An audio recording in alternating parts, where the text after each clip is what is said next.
You know that CD Projekt Red struggles with prioritizing the right things to prioritize when they had a strategy on dildos, but they still mess up their graphics. Look at all these dildos. This article is absolutely hilarious. The first time I stepped out of my character's apartment in Cyberpunk, I expected to be greeted by a vast world of machine-powered possibility. Instead, I found a dildo. It was sitting next to a random NPC's foot in my apartment building, near a discarded magazine and some other trash. That's weird, I thought. Then I looked up and saw 2 additional dildos perched on a nearby banister, positioned between 2 conversing NPCs who did not seem to be aware of their presence. That too is weird, I thought.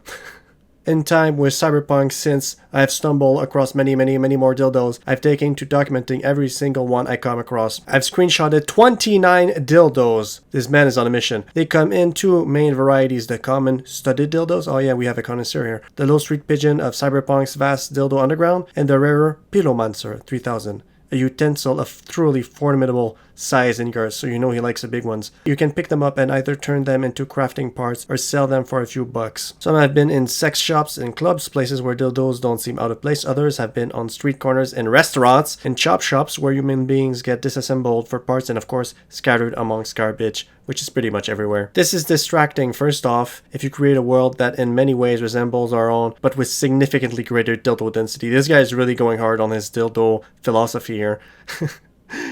Is reaching real deep. People are going to have questions, but also I have yet to witness anybody in Cyberpunk actually use a dildo, even in a sex scene between 2 women. This is gonna get patched, I bet. There's an unlockable dildo weapon, but it's disconnected from the wider plethora of dildos in the game. Take a shot every time he writes the word dildo. And while something like that might fit in, says a Saints Row game, okay, he knows where the dildos are found in other games. Cyberpunk's overall tone is much darker, even if some side quests are humorous and over the top. So I had to know, why all the dildos, CD Projekt Red?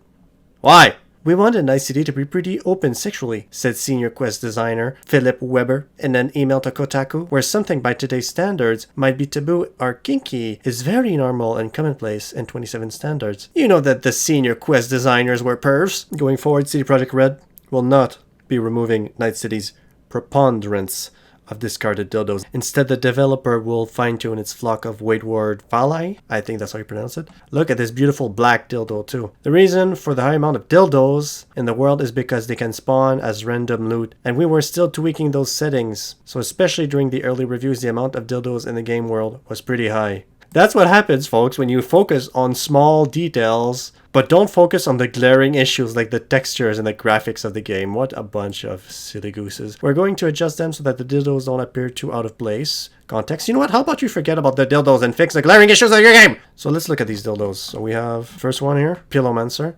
A nice specimen. Okay. Another black one. It's all black. Where are the white dildos? Oh, this is a Pilomancer again. This is not for butt stuff. Oh yeah, you can even have a dildo weapon. So stupid. Anyways, guys, that's it. Just a weird story. Like, comment, subscribe. Have a good one.